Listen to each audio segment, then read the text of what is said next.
अस्सलाम वालेकुम वीवर्स, मैं नाज शाह आपके साथ हूँ। आज मैं आपके साथ शेयर करूँगी कि जुम्मा के दिन कौन सी ऐसी घड़ी है कि जिसमें हम अल्लाह ताला से दुआ मांगे तो वो हमारी हर दुआ कबूल करेगा। यूँ तो अल्लाह ताला की हर इबादत ही बाबरकत है और उसमें हम जब भी दुआ करें वो दुआएं सुनता है, क्योंकि वो फरमाता है कि मुझे पुकारो, मैं तुम्हारी पुकार सुनता हूँ। और जब कोई चल कर मेरे पास आता है तो मैं उसके पास दौड़ कर आता हूँ। तो हर दुआ, हर इल्तिजा, हर दुख अल्लाह ताला से जब हम लोग शेयर करते हैं, उससे इल्तिजा करते हैं, अपनी मुरादें पूरी करने के लिए उसके आगे गिड़गिड़ाते हैं, तो वो हमारी दुआओं को ज़रूर सुनता है। हज़रत अबू हुरैरा कहते हैं कि रसूलुल्लाह सल्लल्लाहु अलैहि वसल्लम ने फरमाया, बेहतर दिन जिसमें सूरज तुलू हुआ जुम्मा का दिन है। इसी दिन हज़रत आदम पैदा किए गए, इसी दिन वो ज़मीन पर उतारे गए, इसी दिन इनकी तौबा कबूल की गई, इसी दिन इनका इंतकाल हुआ और इसी दिन क़यामत बर्पा होगी। जिन्हों इनके अलावा सभी जानदार जुम्मा के दिन क़यामत बर्पा होने के डर से सुबह से सूरज निकलने तक कान लगाए रहते हैं। इसमें एक समात या एक घड़ी ऐसी है कि अगर कोई मुसलमान बंदा नमाज पढ़ते हुए इस घड़ी को पा ले और फिर अल्लाह ताला से अपनी किसी ज़रूरत का, किसी हाजत का, किसी दुख का सवाल करे तो अल्लाह उसको ज़रूर वो पूरी कर देता है।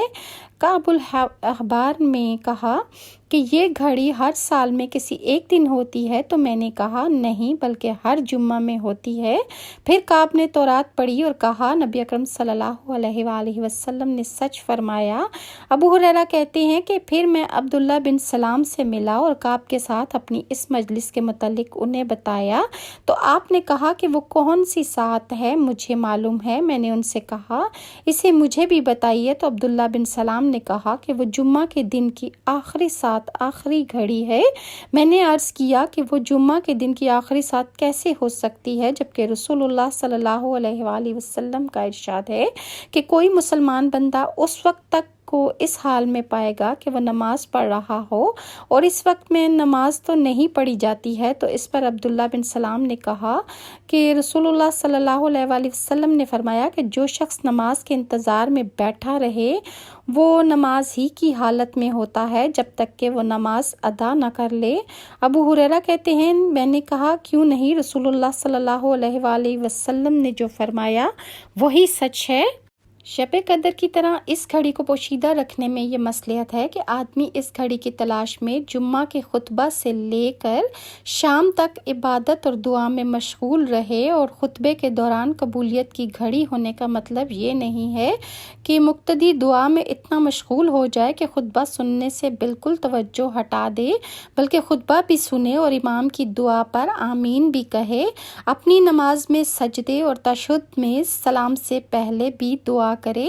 चुनाचा ये अमल करने से इस घड़ी में दुआ करने का मौका पा सकता है। और इसके साथ अगर असर के बाद गुरूब आफ्ताब से पहले भी कोई दुआ मांगे तो भी उसकी हर दुआ कबूल होती है।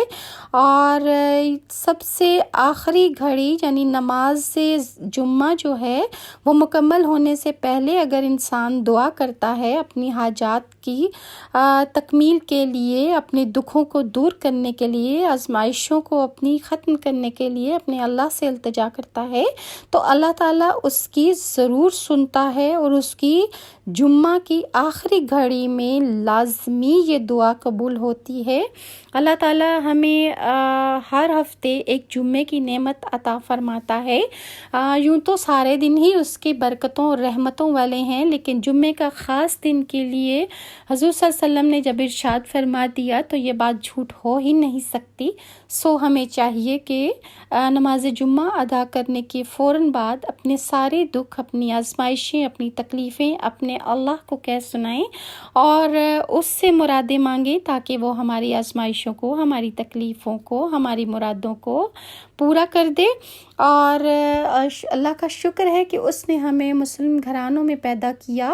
ہم اس کی اسی نعمت کا شکر ادا نہیں کر سکتے. اللہ تعالیٰ کل مسلمان مرد اور عورتوں کی تمام دلوں کی جائز اور میٹھی مرادیں پوری فرمائے، اور اللہ تعالیٰ ہمیں تعلیمات محمدیہ پر عمل کرتے ہوئے زندگی گزارنے کی توفیق عطا فرمائے. آمین ثم آمین. اگر آپ کو میری ویڈیوز اچھی لگتی ہیں تو لائک اور سبسکرائب ضرور کیجیے. ناز کو اجازت دیں. اللہ حافظ.